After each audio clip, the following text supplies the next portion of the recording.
Ramifications for millions of people, both those who are struggling with aspects of Obamacare, but also those who would stand to lose coverage under some of those replacement plans. So much on the line today, Steph, so much drama.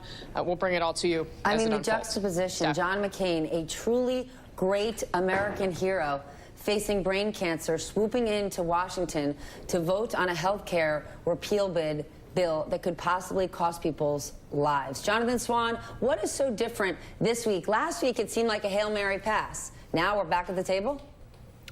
Right, and this was interesting reporting over the weekend because I guess I went into the weekend assuming that this motion to proceed vote would fail, and then started having conversations on Saturday, Sunday with some of the Senate officers who were assumed to be no votes, and I was getting sort of off-the-record signals that actually, yes, we probably will vote for this motion to proceed, and that got me thinking, maybe this isn't as dead as I thought it was.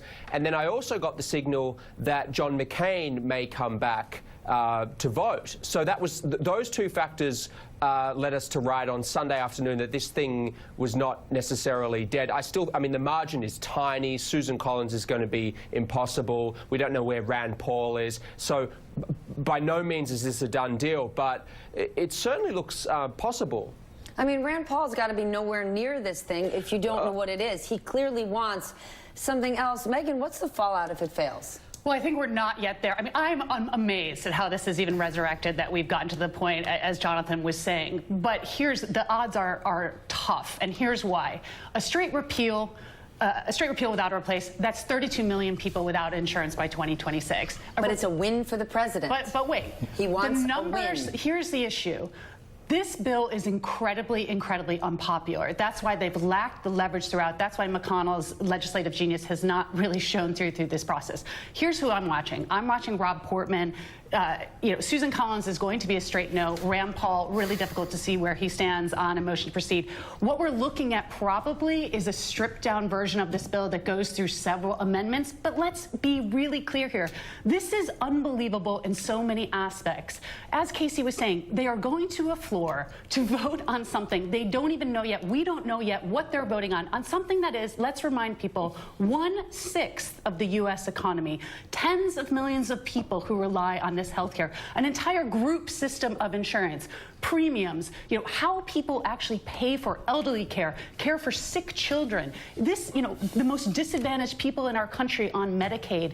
This is no trivial matter. We are dealing with a situation that is truly unprecedented. Sometimes I think in all the craziness we forget this. It's an economic issue. It's a moral issue. Then why, given how complicated it is, why is voting yes a win for Republicans if so many people's lives could be at risk here? Many Americans don't care what you call their health care. Right. They just want health care.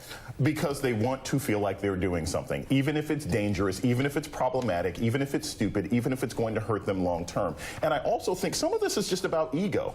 I mean, look, I got to be honest. Like, a lot of people are talking about how great it is for McCain to come back. He's a tough guy. He's a war hero. All those things are wonderful. He's going to... I'm just glad the president's now acknowledging that. Yes, exactly, because last time he said, he was captured, doesn't really count. This is a guy who's been benefiting from excellent health care, who's now coming back to take health care from other people. You want to talk about a hero, to be perfectly honest with you? That's Jimmy Carter. He had brain cancer. He was suffering. He came back to work for Habitat for Humanity to teach Sunday school. This is not the action of a hero. This is the action of an ideologue. And I think this entire Republican Party right now should think stronger about what they're doing, who they're going to make suffer, just so they can prove that they did something. Jimmy Carter, over 90 years old, was working for Habitat for Humanity just a week ago. Exactly. Went to the hospital for dehydration and came back on to the house they were building. All right, we have to talk about the Boy Scouts for a moment. Last night, when the president was speaking at the Boy Scout Jamboree, he had a few moments to talk health care, and specifically HHS Secretary Tom Price, someone he chose. Listen to this. Who the hell wants to speak about politics when I'm in front of the Boy Scouts, right? I go to Washington. In fact, today I said we ought to change it from the word swamp to the word cesspool. Fake media, fake news. Do you remember that famous night on television, November 8th? We could use some more loyalty, I will tell you that. Did President Obama ever come to a jamboree?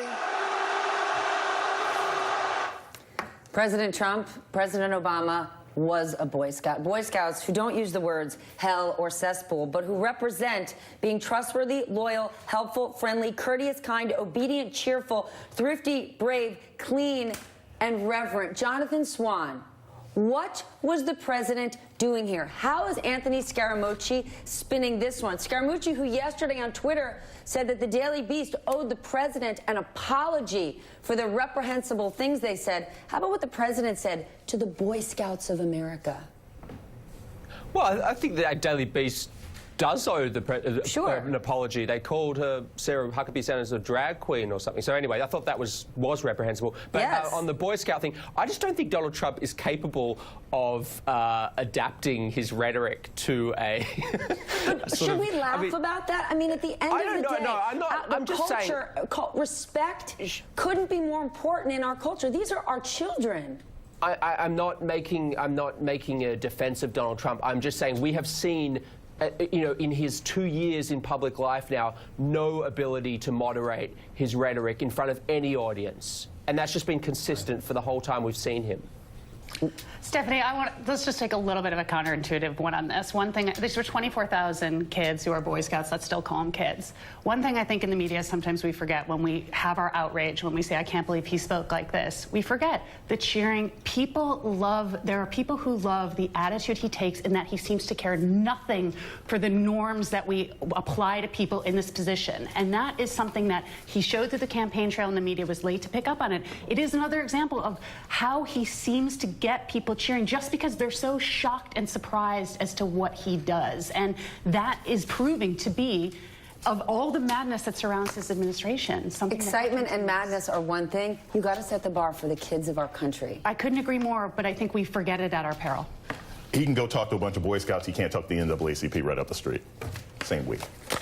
All right, and I do agree with Jonathan Swan of the Daily Beast does owe the president an apology, and the president owes the Boy Scouts of America an apology for speaking that way to those young boys. Up next, any minute now, Jared Kushner will arrive on the Hill to be interviewed by the House Intelligence Committee. A member of that committee joins us next on what he plans to ask.